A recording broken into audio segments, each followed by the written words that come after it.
Hello again, ganda ka-chika life! Kumusta po kayo mga ka-chika? Heto na naman po tayo para sa ating panibagong showbiz update. Ngunit bago po tayo magpatuloy, gusto ko lamang po kayong pasalamatan sa patuloy niyong pong pagsuporta, lalong-lalo na po sa patuloy niyong pong pagtitiwala sa channel na to. Maraming salamat po mga ka-chika.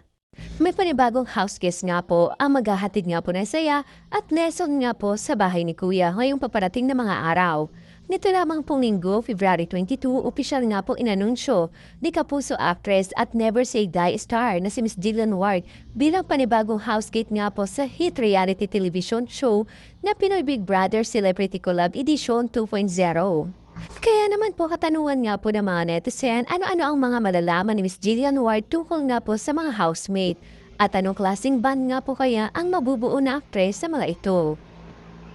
Samantala, kilalanin nga po natin kung sino nga ba ang makakasama ni Miss Jillian Ward sa PBB Collab 2.0 nga po na Ultimate 8. Prisca Cayetano, the demure daughter nga po ng Quezon City, is part of the Ultimate 8. Kapamilya star Lila Ford also made it to Ultimate 8. One of Kapuso Faithness nga po, Ashley Sarmiento, is one of the PBB Collab 2.0 Ultimate 8.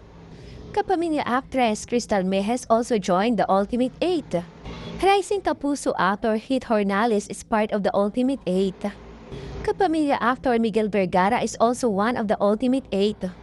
GMA Network Princess Alea made it to PBB Collab 2.0 Ultimate 8.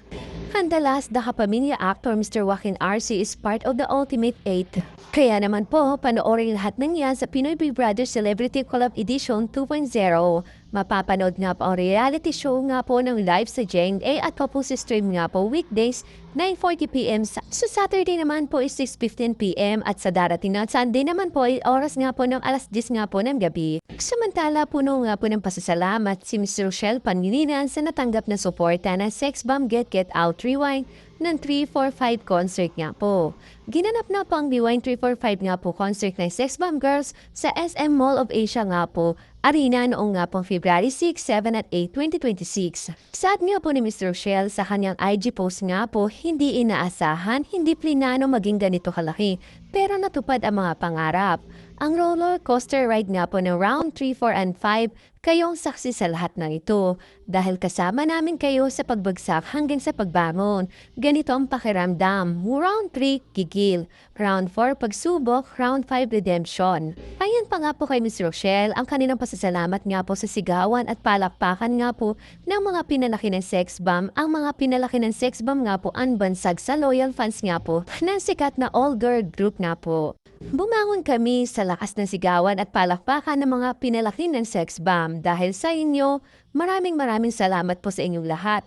Magkitang tayo muli sa pagbukas nga po ng ilaw. Samantala, inanunsyo na nga rin po ni Ms. Rochelle na may aabangan pa nga pong round 6 Manila concert nga po ang kanilang mga fans. Bukod pa rito, may tour nga po ang Sex Bomb Girls sa UAE sa March 27 at 28. Susundan pa nga po ito ng US tour nga po sa May 16 at May 23. Samantala, dumako naman po tayo sa iba natin showbiz update. Mr. Joaquin RC nga po, naging emosyonal nga po. Sa pinakabagong episode nga po ng Pinoy Big Brother Celebrity Collab Edition 2.0, formal na sinimula na nga po ng housemate na si Mr. Joaquin RC ang kanyang sacrifice task. Ang naturang task nga po ay iniaalay nga po ni Mr. Joaquin upang makapagbigay nga po ng supply na pagkain para nga po sa mga housemate nga po na nakasalukuyan mga pong nasa Ultimate High nga po na sina Ms. Caprice Cayetano, Lila Ford, Crystal Mejes at Ashley Sarmiento. Sa kanya nga po masinsinang pakikipag-usap kay Kuya, ipinaliwanag nga po ni Mr. Joaquin na mahalaga ang task na ito dahil sa malalim na connection na buo na sa pagitan ni nasa loob ng bahay.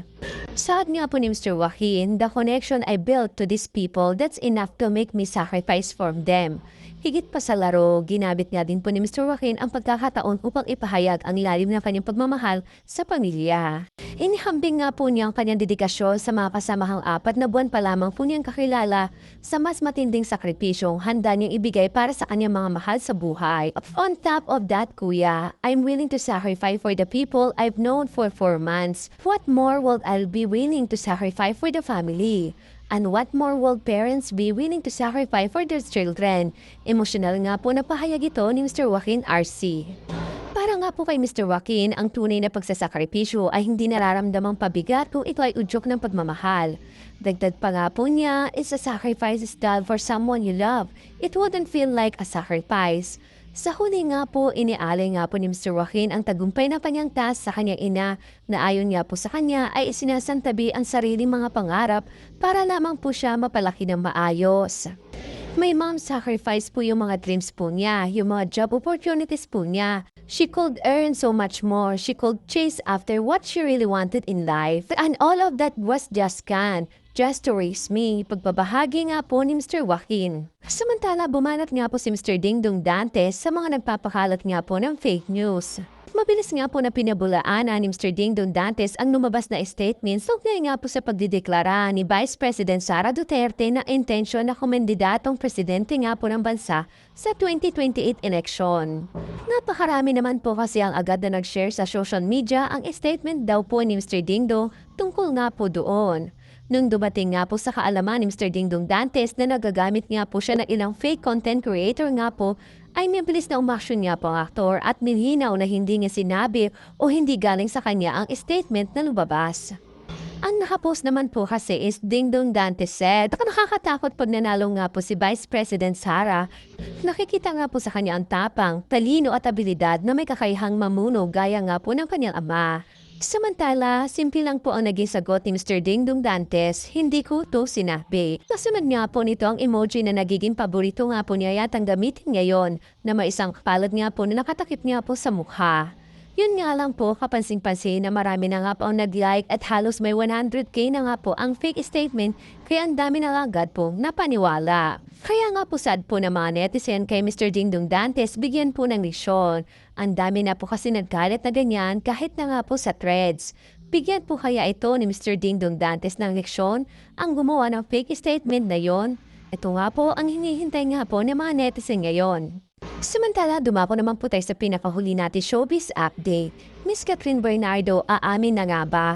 Tila nga po may pa-cryptic message nga po si Miss Catherine Bernardo tungkol nga po sa pakikipagrelasyon niya kay Mayor Mark Alcala at paano ito tinanggap na kanyang solid fans. Ito nga po ang mga komento ng mga basher nga po na mag-trending nga po ang split ng video na kuha nga po sa dinaluhang event po ni Miss Catherine Bernard. Usap-usapan na nga po ngayon sa social media lalo na nga po dito sa ex na dating Twitter ang binatawang mensahe nga po ni Miss Catherine nang dumalo nga po ito sa event ng isang endorsement. Saan nga po ni Miss Catherine Bernardo, even the decision I make, even if they don't always agree, I think doon na pumapasok yung respeto. Na if you really trust me, you have to allow me to grow and allow me to make mistakes and learn from my mistakes. Na-appreciate ko po ang lahat po ng mga fans ko na ibinibigay sa akin ang tiwala na yon. Samantala, iisa naman po ang mga komento or sinasabi nga po ng mga netizen sa social media. Sure na araw po na ang sinasabing respeto nga po ni Miss Catherine Bernardo ay tungkol nga po sa pakikipagrelasyon niya sa alkalde. Tanong nga po ngayon, aamin na nga po kaya si Miss Catherine Bernardo sa issue nga po karelasyon niya si Mayor Mark Alcala. Samantala, speaking nga po dito sa endorsement nga po ng bangko nagpahayag nga po ng pasasalamat si Miss Mami Min, ina nga po ni Miss Catherine Bernardo sa agarang nga pong pagresponde ng brand nga po sa ginawang pambababoy or pambabastos sa standing nga po ni Miss Catherine Bernardo. We also commend the management for their immediate action regarding the recent issue. After a throughout meeting, we truly appreciate their sincere apology and swift response. Thank you for the protecting not only the values of the company but also the people you work with. Nakikiusap nga rin po ang mga opisyal na mga fans nga po ng group ni Ms. Catherine Bernardo na itigil na nga po ang pagpapakalat ng mga picture dahil nga po na-action na naman po ang kanilang hinahing. Thank you for watching. Kung nagustuhan niyo po ang video ito, subscribe na sa Starlight Showbiz YouTube channel and please don't forget to hit the bell button for our latest updates.